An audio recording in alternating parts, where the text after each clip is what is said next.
and dangerous. Its writhing limbs come equipped with 1,000 suckers, each full of flesh-tearing teeth. These devils come in the dark of night, rising from the abyss to within a few hundred feet of the surface. They are large, aggressive, in-your-face squid called the Humboldt. They're one of the most formidable predators in the ocean, and almost nothing is known about them.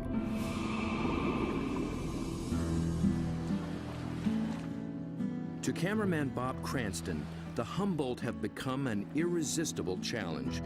He's one of the few who've descended into their midst, at depths where others fear to follow. But his last encounter was a close call. It was 3 years ago in these very waters. Bob's goal was to film these beasts up close in the open ocean. The usual white filming lights create a circle of light that acts like a wall, keeping the squid at bay. So Bob descended with red lights that diffuse almost immediately.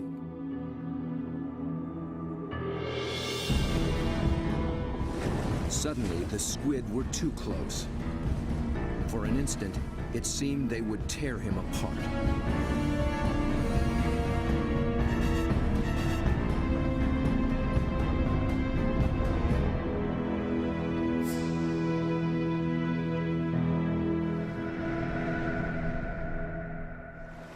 It was an intense encounter that only fueled his fascination for the Humboldt. They came right for me with no fear. That got my adrenaline going. Suddenly, I was really interested in everything about these guys. I wanted to meet more of their kind. Squid and their relatives live in every ocean. Getting to know the family will take Bob on quite a journey. And if diving with red devils is anything to go by, he'll need the help of some top-notch guides.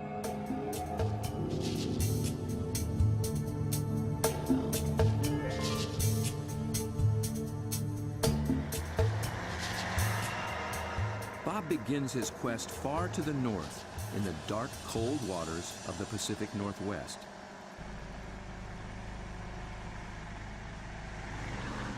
In the maze of bays and inlets along the coast of British Columbia, there dwells the giant of its kind, but it's secretive and very hard to find.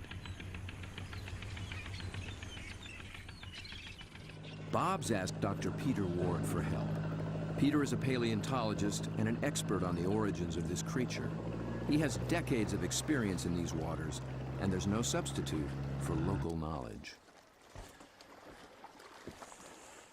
So Bob, I got some maps of the underwater area we're going to go see tomorrow. Cool. The nice thing about this, these are really high quality side scan sonars, and they give images in great detail.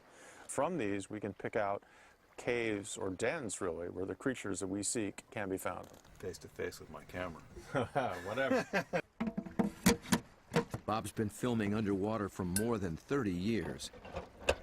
He's one of the best at very difficult diving. It's a rebreather, a closed circuit rebreather.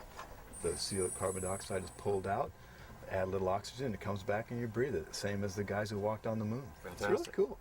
I can stay down there with the creatures and film them for as long as I can stand the cold. The water registers 47 degrees. Without a dry suit, a diver could slip into unconsciousness from the cold in just half an hour. Waterproof zipper. Same zipper they use in spacesuits. Only in a spacesuit, I think they pressurize it. In this suit, you get vacuum packed. Get all these fancy lights. I think that one means low. Getting a little warm. Gotta get in the water soon.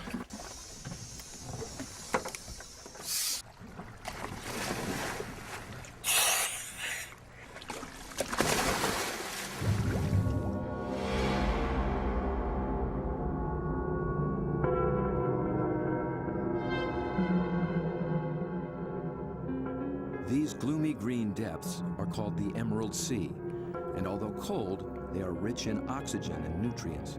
The combination allows creatures to reach enormous size. Down at 60 feet, Bob and Peter pick up a trail of broken and discarded shells. A dead giveaway. Something strong and very hungry has come this way, and often.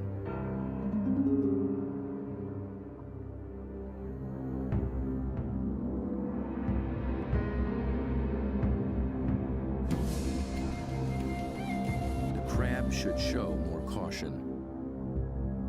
It's up against a devious and determined predator.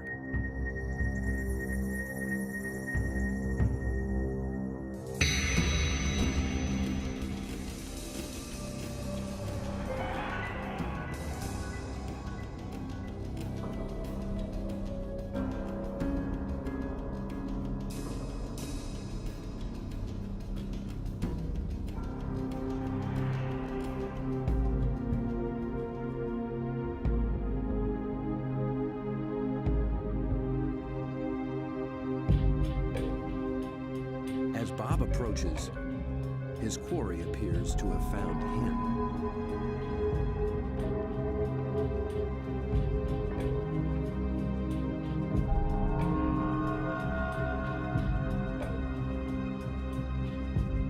A giant Pacific octopus.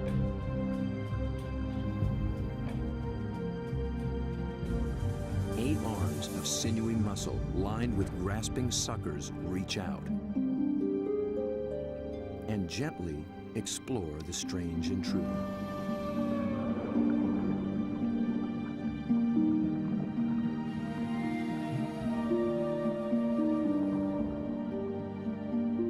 A giant can reach 20 feet from arm-tip to arm-tip and weigh in at 200 pounds. It's the largest octopus in the great clan called the cephalopods, the group that unites the octopus and squid. It's an ancient tribe, the first large predators in the sea. To this curious female, we're a brand new species.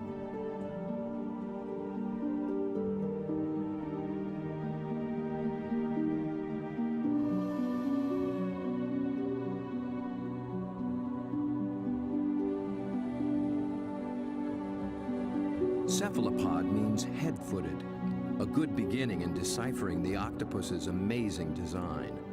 The head and body are encased in a large, soft sac, and the foot, derived from its distant relatives, the clams and snails, has become a siphon, a water jet to propel it in any direction.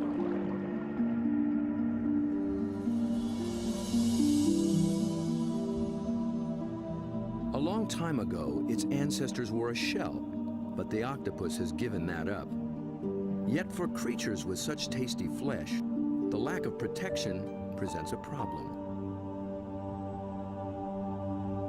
The cephalopod solution?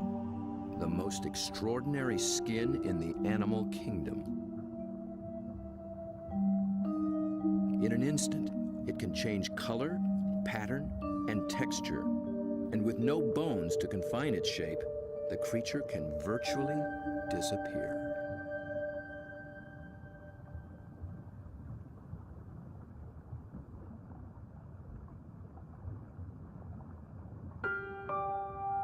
Another female lies sequestered in her den, tending to her brood of eggs.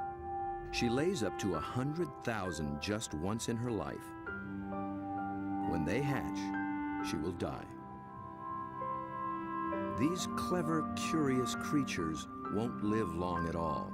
Their entire lifespan is no more than 3 or 4 years.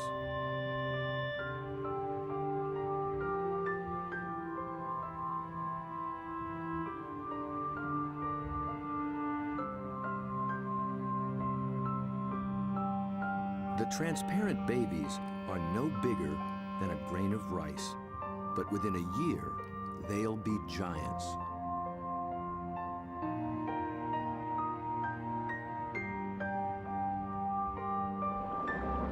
While while the lives of these complex beings are all too brief, their line reaches back 500 million years, long before sharks began swimming the seas. This would be a great spot right in here. Peter Ward has spent 35 years delving into cephalopod family secrets. He's brought Bob to a special outcropping of rocks. They were once well submerged in a much warmer sea and still hold a record of that long ago time. Fossils are found in these rocks, fossils of relatives of the octopus, actually. They're called ammonites. And how old are they? 80 million years in age. 80 million years. That's true. That is old. Back in those days, cephalopods made beautiful curved shells. If you dig long enough and hard enough, you can find some beautiful stuff. This is an ammonite. It's a fossil that is actually the direct ancestor of octopus. So this is an ancient cephalopod. It's related to the chambered nautilus, so the tentacles sat here and swam about. A shell is a mobile home and a defense against predators, but it's so cumbersome it makes swimming difficult. Of the almost 1,000 kinds of cephalopods alive today, only the nautilus still wears one. It's a living fossil, puffing along the reefs of the Indo-Pacific as though nothing has ever changed.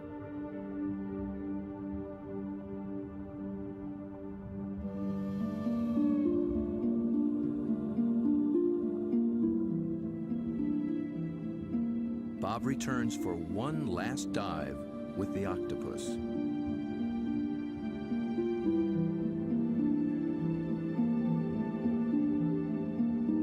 I couldn't resist bringing her a treat.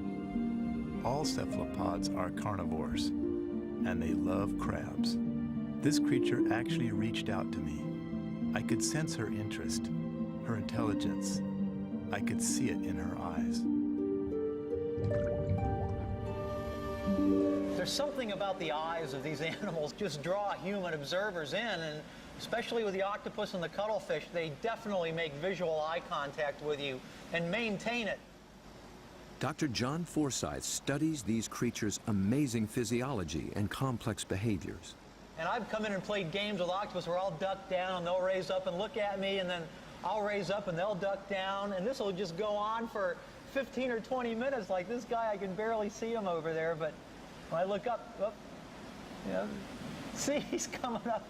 Because I think they look for our eyes. I think they try to make contact with our eyes as well.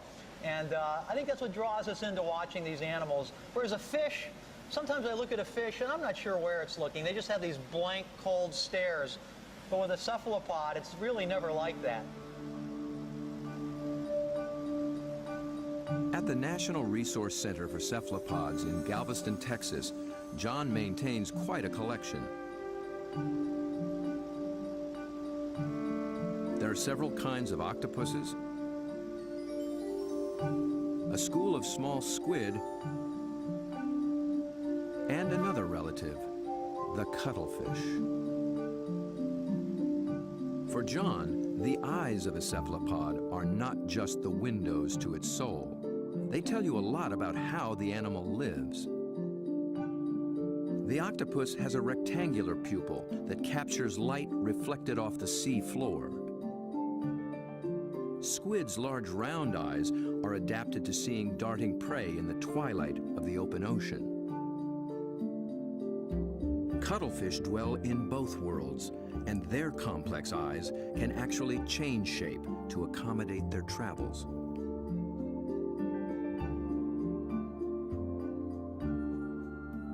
But it's not in their eerie eyes that cephalopods reveal their inner feelings. It's in their remarkable skin. Millions of tiny sacs of pigment, called chromatophores, dot their skin, each controlled by minute muscles. With a little flexing, a cephalopod can flash with rippling bands of color.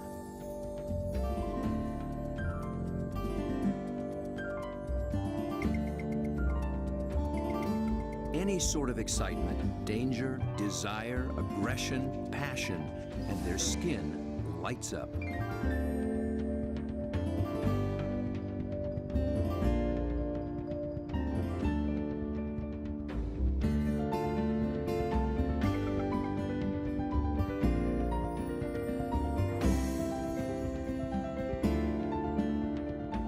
Creatures with no vocal abilities at all, this is the way they communicate, in a language of light and color.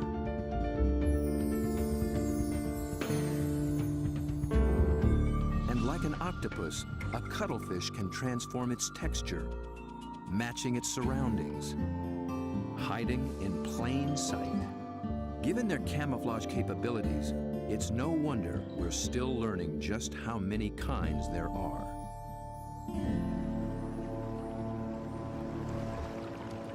One of the hotspots for new discoveries is the narrow Lembah Strait off North Sulawesi in the island chain of Indonesia. It's a pretty scenic spot. Isn't it? John and Bob have come here looking for new species of cephalopods. It's a place primed for strange adaptations.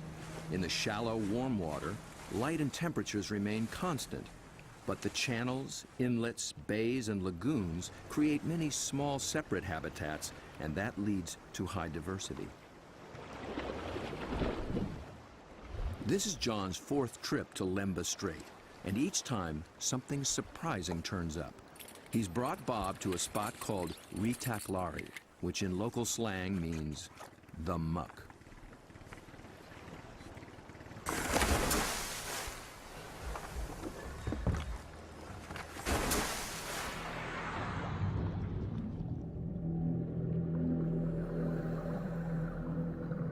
At first glance, it's a vast, flat disappointment.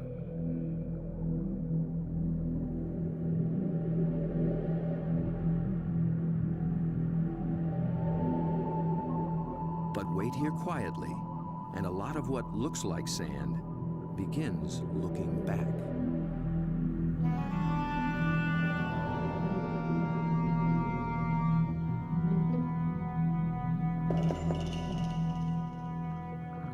From the still of the muck to the roaring straits, a lot of effort goes into not standing out. Drifting reeds are actually floating razorfish. And the end of a few branches turn into ornate ghost pipefish.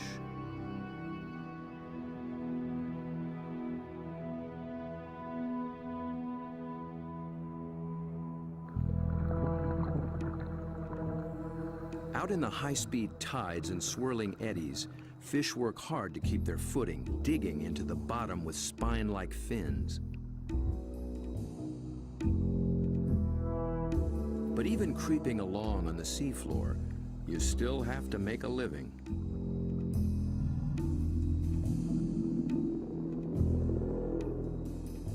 A harmless-looking weed rolling in the current is a hairy frogfish trolling for a meal.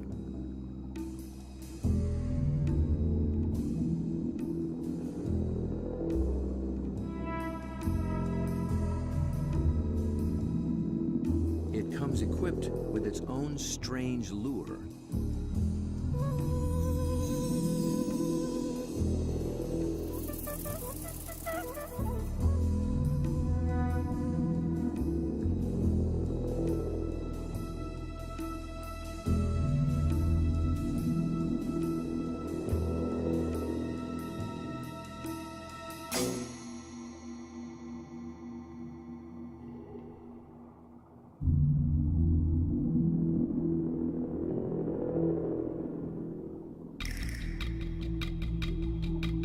The sand offers the best retreat, but the crab has already been spotted.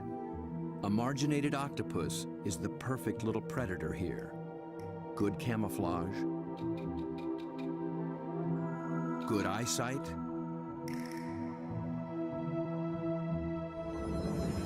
good grip.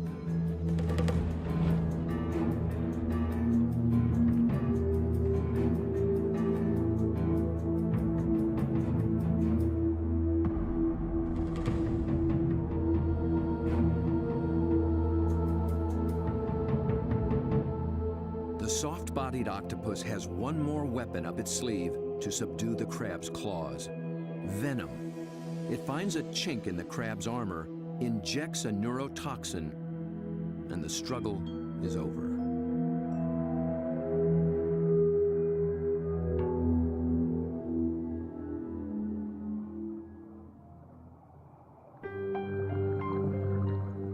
In such an open setting, the trick for every creature is to find some place to hide.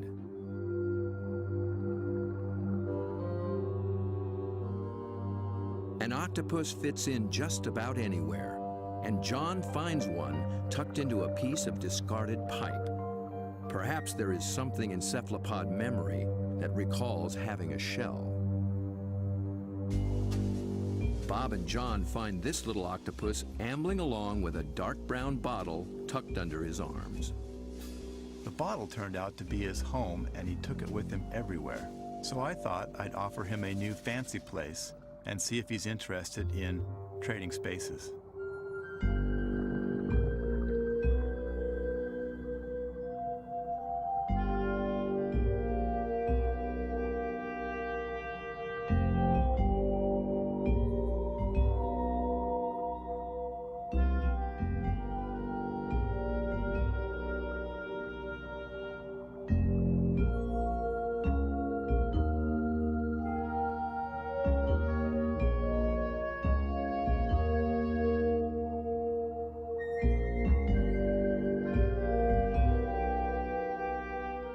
I began to worry he might get confused by this clear glass and wouldn't remember how to get back out. But after a few minutes, he slipped through the opening and went straight back to his old brown bottle. He'd made his choice. I think the clear glass was a little too bright, and besides, there's no place like home, especially when you can take it with you.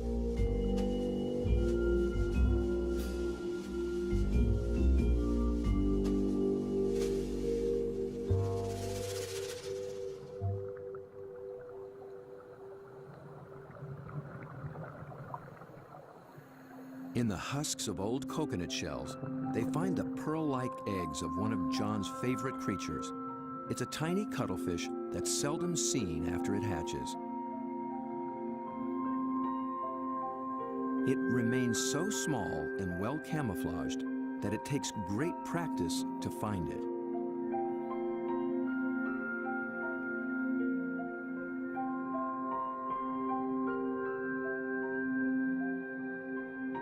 Down on the sea floor, it appears to walk across the bright stones, its rippling colors blending in and standing out.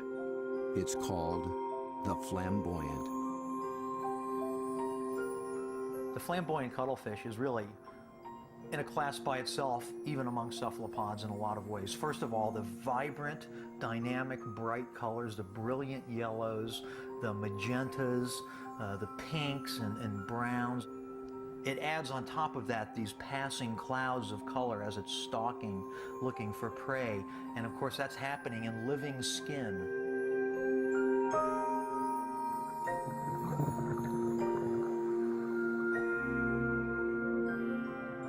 A lot of these animals are surprisingly bold. The flamboyant actually seems to like being under the lights. It begins hunting as soon as we start filming.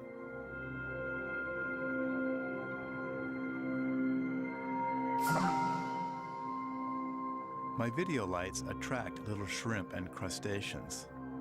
Perhaps the cuttlefish can even see better in the lights as well.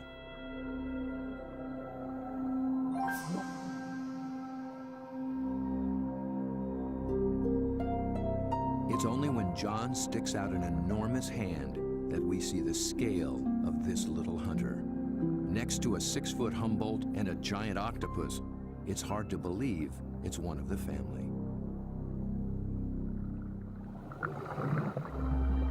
Not far away, a small octopus has been eyeing the scene. John reaches out for a better look. Every time I touch one of these animals, I'm not gripping it or holding it. My intention is never to frighten the animal in any way. However, I am trying to keep it close to where I can get a good look, but at the same time, the animal knows at any moment it can get away if it wants to.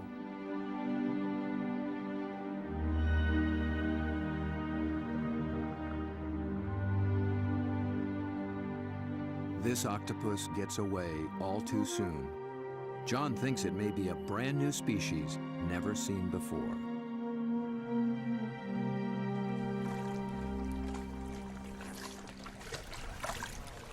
I don't know, Bob. I'm not sure what that is, but it could be a new one. I think it could be a new species. I wasn't expecting to see that. It's not something you've seen before, huh? No, I'm not sure what that would be. It's a cool little critter. Oh, wild.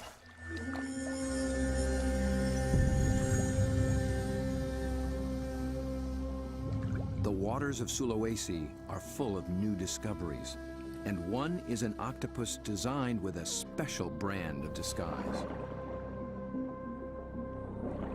It lives in the same waters as the banded sea snake, whose bold stripes announce its potent venom.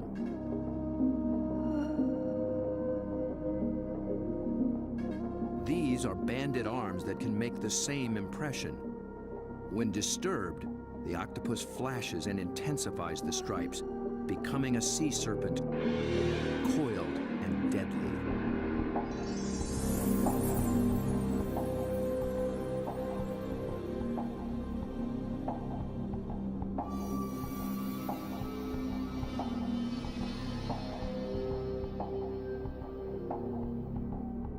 The creature has not yet been named by science, but it is known to be a fraud. It's a shy nocturnal octopus, and unlike the snake, its venom is virtually harmless. Its stripes are simply a ruse to intimidate would-be predators.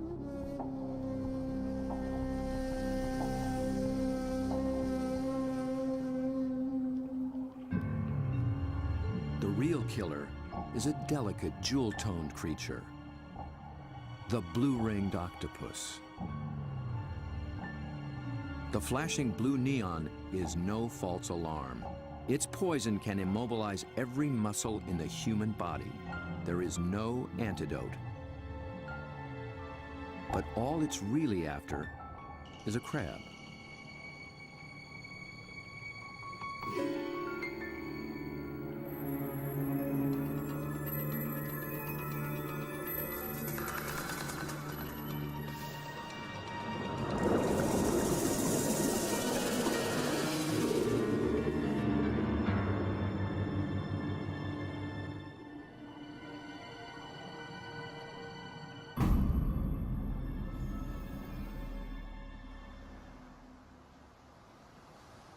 The blue-ringed is notorious along the coast of Australia, but it's one of Dr. Mark Norman's favorites. As curator of marine invertebrates at Museum Victoria, his fieldwork in all 7 seas has revolutionized what we know about cephalopods. It's really hard to estimate how many species of cephalopods, or in particular octopuses, we have worldwide, because we're still in the period of discovery. They thought there was about 100 species of octopus in the world, and we've found 150 new species in the last 10 years through the Indian and Pacific Oceans and Australia and up through Asia. And these groups of animals, it's not hard to find new species. Almost everything we touch is new.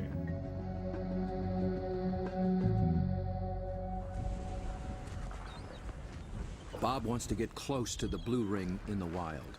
So Mark, this is a shortcut to the beach? Yep, it's a great place to collect crabs. Through the graveyard, eh? Yep. So are these the bodies of the people who have been bitten by blue ring octopus? No, very few people have died from blue ring bites. He's more likely to have died choking to death on his calamari meal at the local pub. So this is where the crabs live?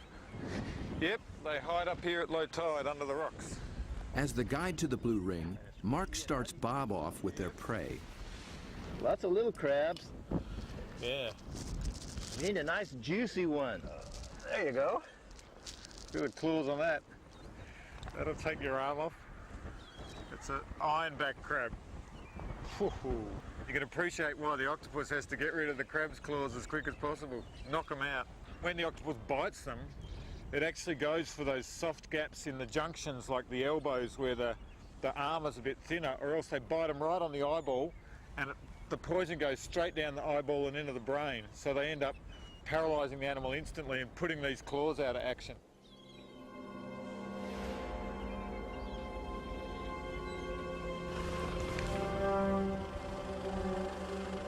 The dive begins after dark, when blue rings are most active. And it's not off some wild, remote beach. The deadly blue ring lives just beneath the town pier.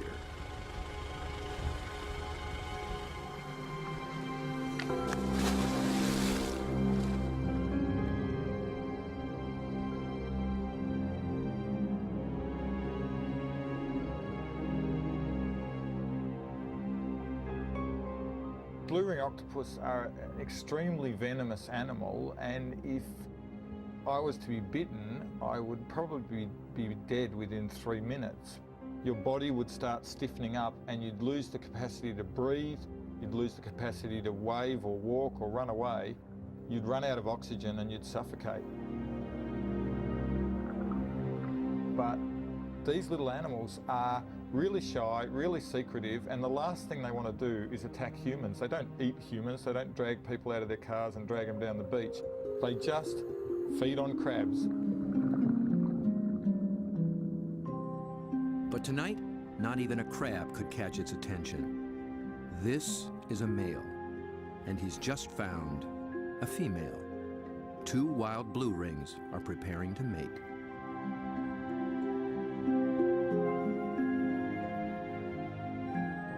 They keep their colors subdued to avoid attracting attention, especially from competing males. No flashing their electric blue. A temporary aquarium helps Bob film what happens next.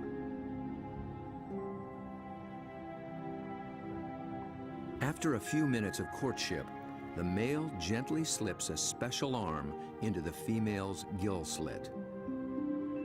He's depositing a packet of sperm, which she will use later to fertilize her eggs.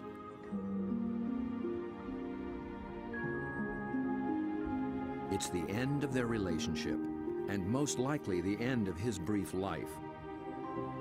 That was all he needed to accomplish. Just beneath the very same pier is another cephalopod almost never seen in shallow water. New research finds that they too pack a poisonous punch. But their bright little stripes have earned them a harmless nickname, the pajama squid. I think these cephalopods are the closest to the cartoon characters. Their little black and white suits and their little frilly lashes behind their eyes and the yellow on the top of the eyes, they're just straight out of a comic book.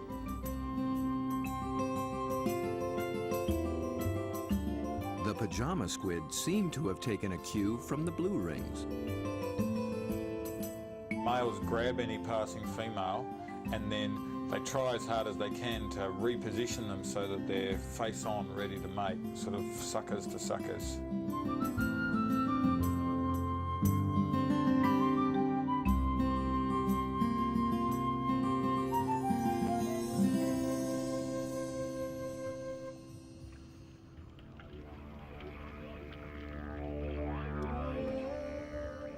The mating season is also picking up off Australia's southwestern coast.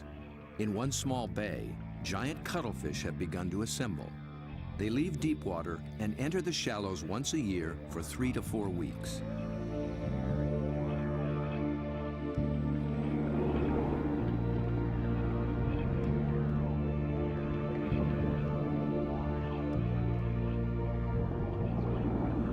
The males are 3 feet and massive, with 8 flowing arms and 1 all-consuming purpose. A much smaller female takes refuge in the rocks.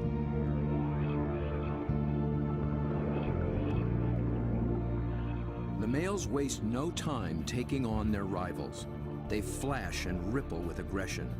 Their control is so subtle that they can isolate and flex just the flank facing the opposing male.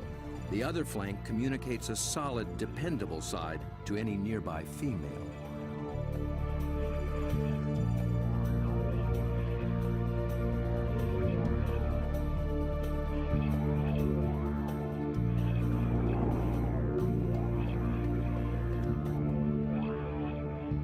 One male has claimed her and takes possession. He'll guard her now, keeping her beneath him until she is ready to lay her eggs. Jules, you around here somewhere? Bob is heading for this far-flung coast, but before diving with these giants, he needs to brush up on the subtleties of cuttlefish communication. This is a crazy place to meet a scientist. Julian Finn is a leading expert on the intense social dynamics of the cuttlefish. He comes to this junkyard to scrounge up special equipment for an interesting experiment. Hey, Jules. Over here, Bob. Oh, okay. Oh, there you go. Yeah, it's You into lots old of stuff. cars? Oh yeah, I love them. I've got a number of old cars and plenty of treasures in this place. Cuttlefish speak a visual language, Yeah, for and sure. Julian What do you got? wants in on the conversation. Cars, but also got a few ideas about making something to use on these cuttlefish in Whyalla, trying to get a bit of a different shot. So Looks like junk to me. Meanwhile, the cuttlefish continue to gather.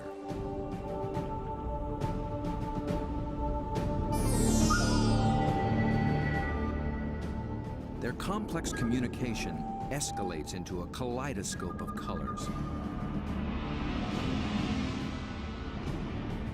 Opponents toss each other in the rolling tide, and things start getting rough.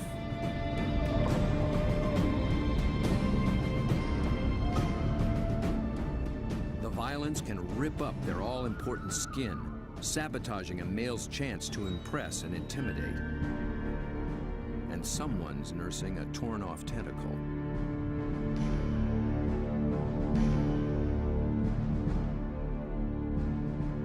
In a temporary standoff, a large male guards his female from two other heavyweights, while a little male, too small to take seriously, hovers on the sidelines.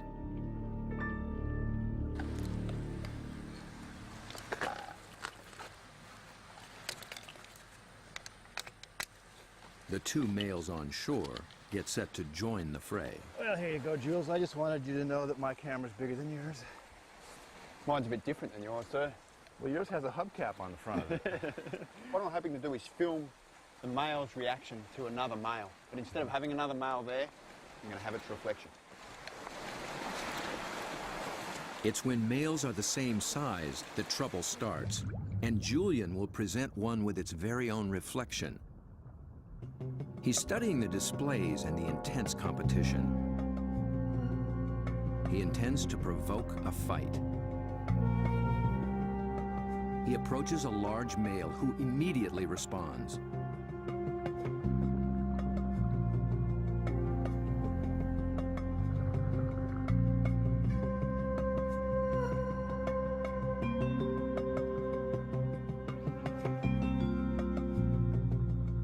The cuttlefish becomes increasingly absorbed with his own image, but instead of a conflict, the story takes a surprising turn. The small, unimpressive male has sneaked in and begun mating with the unguarded female. He's not signaled, nor flashed, nor dazzled. He simply grabbed the female for his own, making every attempt to look as much like her as possible.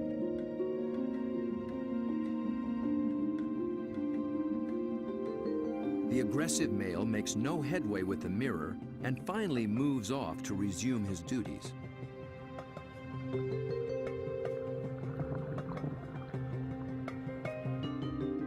But he's still distracted, still flashing, and doesn't recognize that his female is mating right under his nose. The little male looks so like another female, he doesn't see the threat.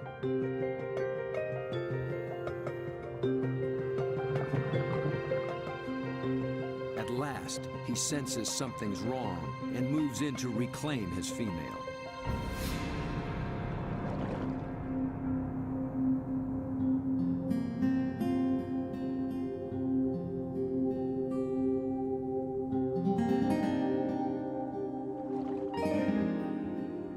To re-establish their relationship, he presents her with the gift of a crab.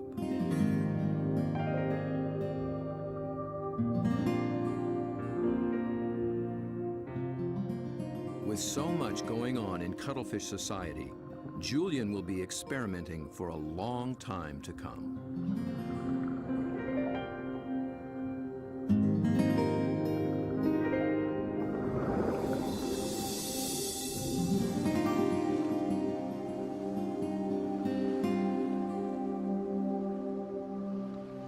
Julian's attempt to interact with the cuttlefish and crack their code has given Bob a daring but dangerous idea. Deep in the waters of Mexico, the mighty Humboldt squid flash their own mysterious signals, and Bob is determined to dive with them again. He intends to engage these aggressive predators by imitating their behavior with a display all his own.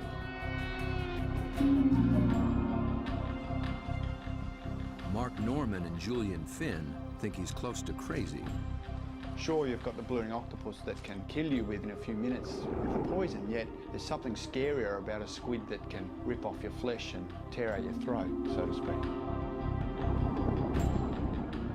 I think you'd be really sensible to work with shark cages with those animals, because the stories I've heard are these massive animals that will effectively skeletonise a cow in a minute because they're such voracious predators. Bob Cranston has no intention of taking this advice. His whole goal is to interact with these squid on their terms, in their world.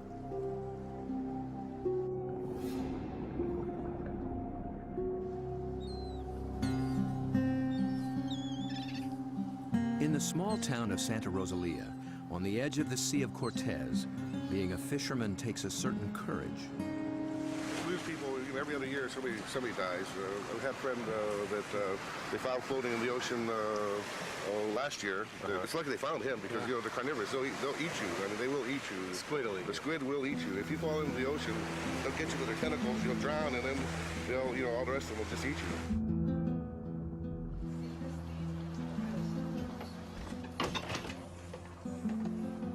Despite their dread, these fishermen face the Humboldt on a nightly basis. Bob will need their help if he hopes to find when and where the squid are rising.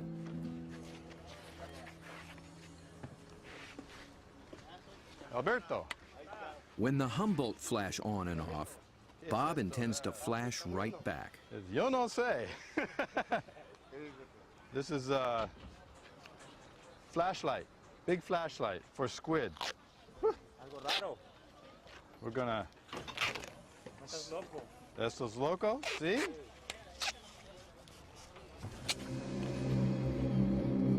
Bob knows perhaps better than anyone just what Humboldt are capable of.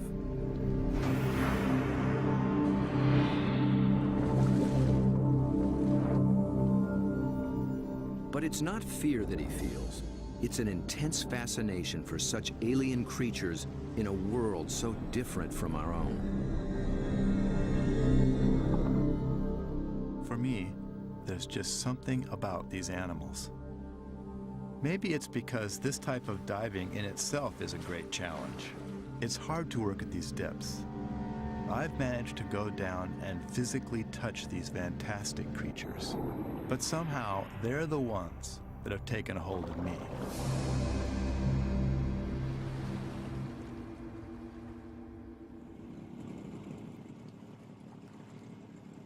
He's 12 miles from shore. Aside from his assistant cameraman, there'll be no backup down below, and no source of help at all topside. There's not so much as a radio on this little boat. These are small boats. It's a big ocean. There's a language barrier between me and the fishermen who think I'm crazy to dive in the water anyway.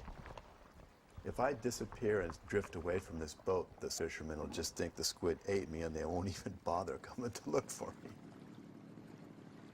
Yet Bob has confidence in his own experience and in his plan. I've made up this light tube and filled it with strobe lights. The idea is that the Humboldt squid flash for communications. They flash at each other, they flash at the divers, and so I hope to elicit some kind of a reaction from these animals with this light tube.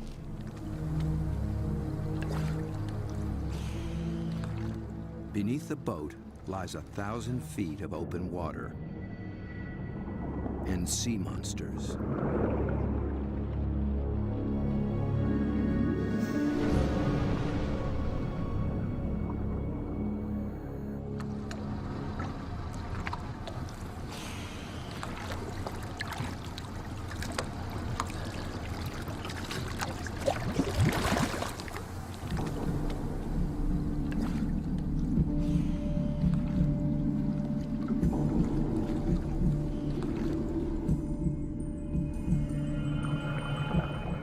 Descends, his homemade lightsaber a beacon in the utter darkness.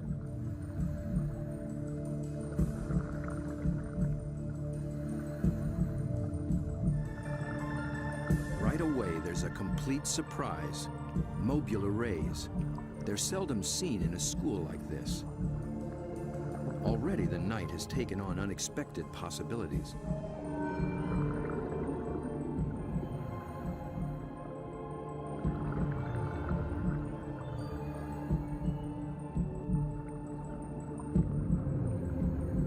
With his depth gauge reading 150 feet, Bob figures he's in squid waters. He powers up.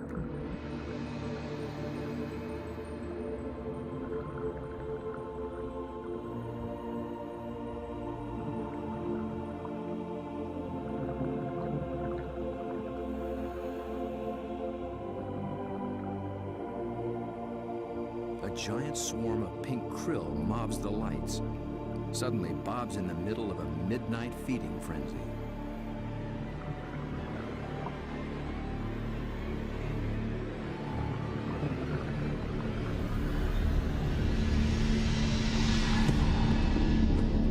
Then, rocketing up from below, Humboldt squid.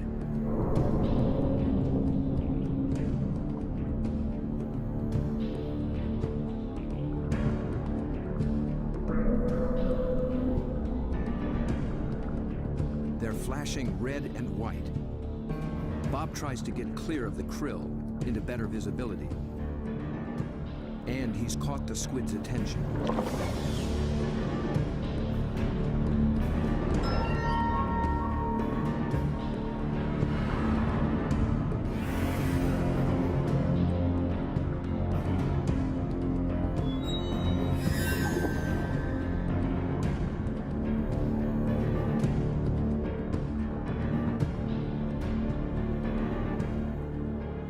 Transfixed by this enormous eye up from the deep. I can sense this creature thinking, but I can't imagine what.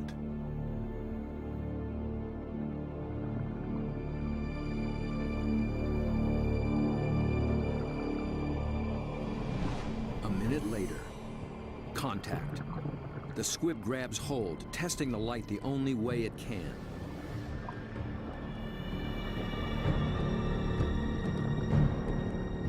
The feel of hard plastic must come as a surprise, and it circles me as though curious.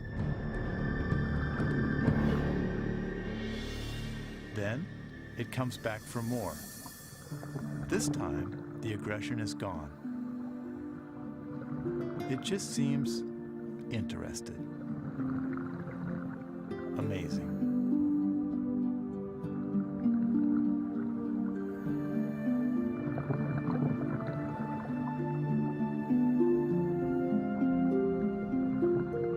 Play for a moment.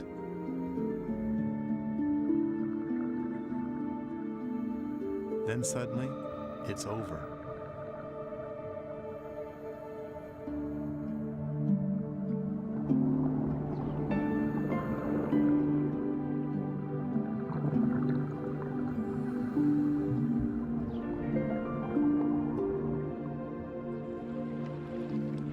The fishermen are relieved just to see me alive. But I climb back in the boat, knowing something remarkable has just happened. I danced with the devil down in the deep, and I'm already thinking about the next dive.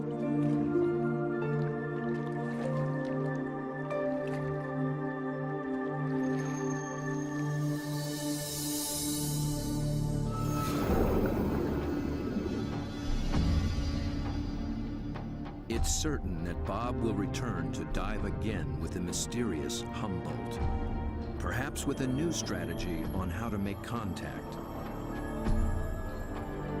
He's just at the beginning of this extraordinary quest.